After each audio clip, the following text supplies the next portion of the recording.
Timeline, 5000 ans d'histoire, Richard Fremder. La Seconde Guerre mondiale a bouleversé le monde entier, c'est évident. Dans ce chaos, même les entreprises les plus anodines ont évidemment dû choisir leur camp, s'adapter et parfois naviguer dans des eaux troubles. Coca-Cola n'a pas échappé à ces défis, bien évidemment. Pour s'assurer une place dominante, la marque a dû lutter sur plusieurs fronts. Le contrôle des ressources, notamment du sucre, évidemment, et ses opérations internationales, notamment dans l'Allemagne nazie. Je voudrais revenir maintenant sur cette période. Alors, j'ai écrit charnière, mais toutes les périodes sont charnières, vous allez me dire. Mais surtout, c'est cette période controversée. En 1942, les États-Unis imposent des quotas stricts sur le sucre, une ressource essentielle non seulement pour les industries alimentaires, mais aussi pour l'effort de guerre.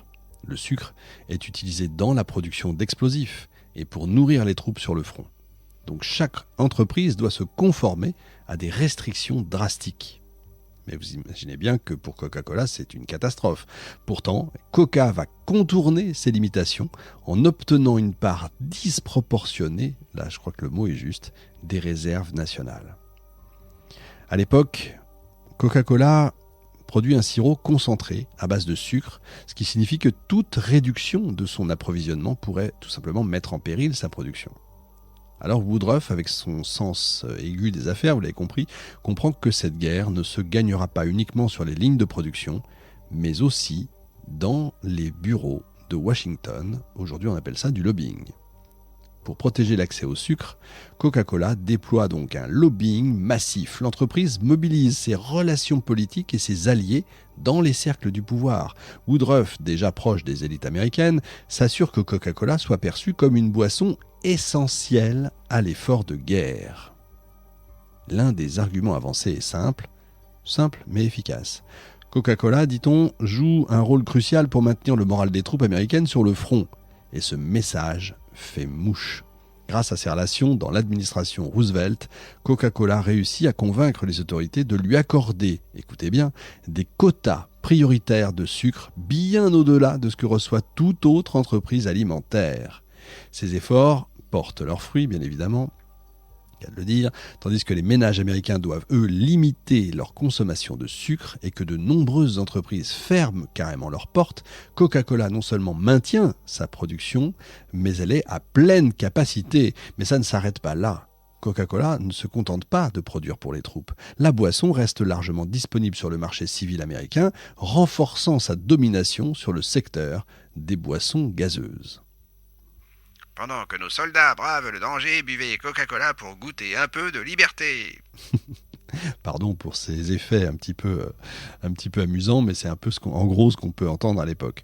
En fin de compte, Coca-Cola ne sort pas seulement indemne de la guerre, elle en sort plus forte, cette marque, consolidant sa position comme l'une des marques les plus puissantes carrément des États-Unis. Coca-Cola a aussi une présence significative en Allemagne, bien avant la guerre.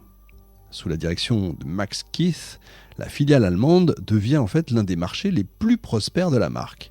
Dans les années 30, Coca-Cola est une boisson prisée, consommée aussi bien dans les foyers que lors des événements publics. Mais ça va vous rappeler quelque chose, c'est pendant les Jeux Olympiques de Berlin en 1936 que Coca-Cola atteint un nouveau sommet en Allemagne. Parce que Coca-Cola sponsorise largement les Jeux, et oui déjà, s'associant à l'image de modernité et de puissance que le régime nazi veut projeter. Les slogans publicitaires mettent en avant la fraîcheur et la pureté de la boisson. Des concepts qui évidemment sont marketing, mais qui entrent bien sûr, vous l'avez compris, en résonance avec la propagande nazie. Pendant la montée du régime nazi, Coca-Cola Allemagne, dirigée donc par Max Keith, continue de prospérer. Et Keith, bien que représentant une entreprise américaine, joue très habilement avec les autorités allemandes pour s'assurer, là encore, que la marque ne soit pas perçue comme hostile. Il participe même à des événements affiliés au Parti d'Asie et parvient, encore une fois, à maintenir les usines de Coca-Cola en activité malgré les tensions croissantes. Et quand la guerre éclate en 1939, Coca-Cola Allemagne est confrontée à un défi majeur. L'accès au sirop de Coca-Cola depuis les États-Unis est coupé forcément. Mais au lieu de fermer ses portes, Max Kiss décide de s'adapter.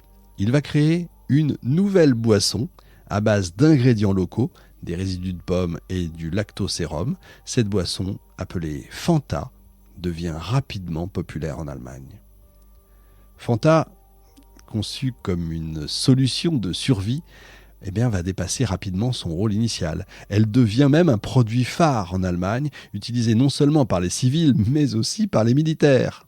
Après la guerre, Fanta est réintégrée dans le portefeuille international de Coca-Cola, devenant l'une des marques les plus vendues, mais son origine liée quand même à un régime totalitaire reste, on peut dire, une tâche dans l'histoire de l'entreprise.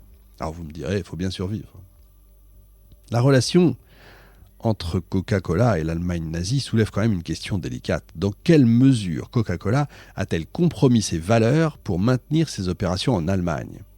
Bien que l'entreprise ait affirmé après la guerre qu'elle n'avait aucun lien idéologique, avec le régime nazi, son choix de rester opérationnel, de s'adapter aux exigences du régime et de profiter de l'économie de guerre allemande reste quand même une controverse majeure. Alors on peut dire quand même que pendant la Seconde Guerre mondiale, la marque a navigué dans des eaux troubles. On va le voir dans le bonus, je vous donnerai des détails. Entre son lobbying agressif pour le sucre aux États-Unis, ses relations ambiguës avec l'Allemagne nazie, l'entreprise a su quand même tirer parti des crises pour renforcer sa domination mondiale quand même. Mais cette ascension, même si elle est brillante, soulève des questions fondamentales sur les limites éthiques du commerce en temps de guerre. Jusqu'où peut-on aller pour protéger un empire ? Jusqu'où peut-on aller pour sauver sa boîte ? C'est des vraies questions éthiques, ça pourrait prendre des heures. Est-ce qu'il y a une réponse à ça ? C'est pas évident. Timeline, 5000 ans d'histoire, Richard Fremder.